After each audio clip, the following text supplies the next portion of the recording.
Well, we can now cross to journalist Thierry Meyssan. He's founder and chairman of online newspaper the Voltaire Network. He is in the Réseau Hotel. Thanks very much indeed for joining us there on the phone. Now, we've just been talking to a journalist who's staying in the same hotel as you. He was saying he feared for his life. He felt threatened and very much in danger. What is the situation from your point of view? It's a strange situation because now in this hotel there is no more the leaders of the country. They go away from the hotel, but now there is only some journalists inside the hotel. But as you know, some of the US journalists are not journalists at all. They are only spies with undercover of journalism.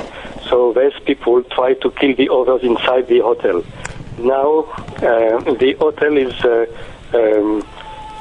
without electricity and no food, and we had some Libyan fighters inside to protect us against the US, and the hotel is surrounded by the tribes now to prevent the entrance of NATO here.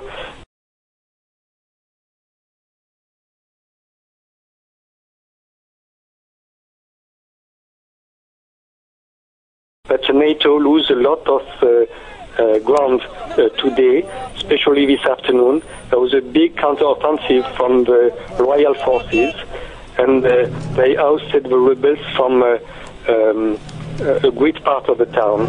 No, not all, but a great part of the town. And that's always the same thing what happened in the last days in other towns.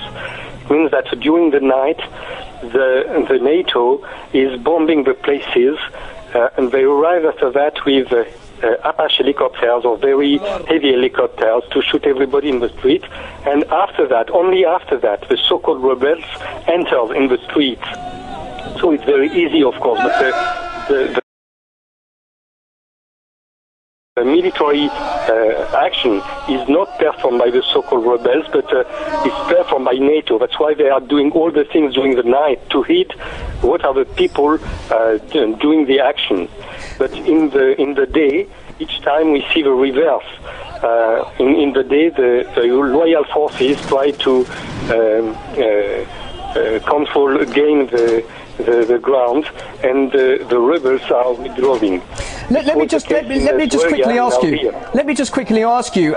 It's you, the journalists, who are providing us with the first-hand accounts and the news of what's happening there in Tripoli. You say you're under threat, and you're talking about spies being there in the hotel. Are they, just to make it clear, representing Gheddafi's loyalists, or are you concerned about NTC rebels infiltrating the hotel and being there? No, I'm saying to you that some of so-called journalists inside are US agents undercover. And what are you saying to them then? I mean, clearly if they're in the same hotel as you, are you asking them what they're doing there and trying to identify who they are and what their mission is as such? Everybody knows everybody in this story. This is very strange. And now the hotel is cut in two different parts. So why do you, if they're American CIA agents, why do you feel threatened then?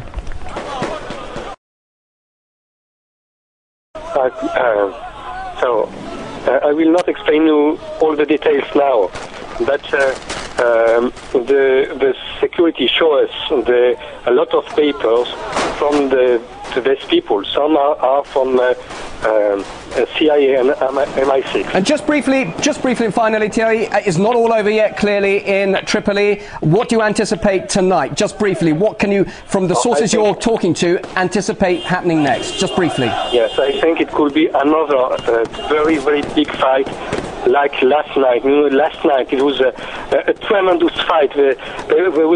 We don't know exactly the losses, but during the first part of the night, there was only the first part of the night. There was 1,300 people killed and 5,000 people badly injured. We enter in the hospitals. All right.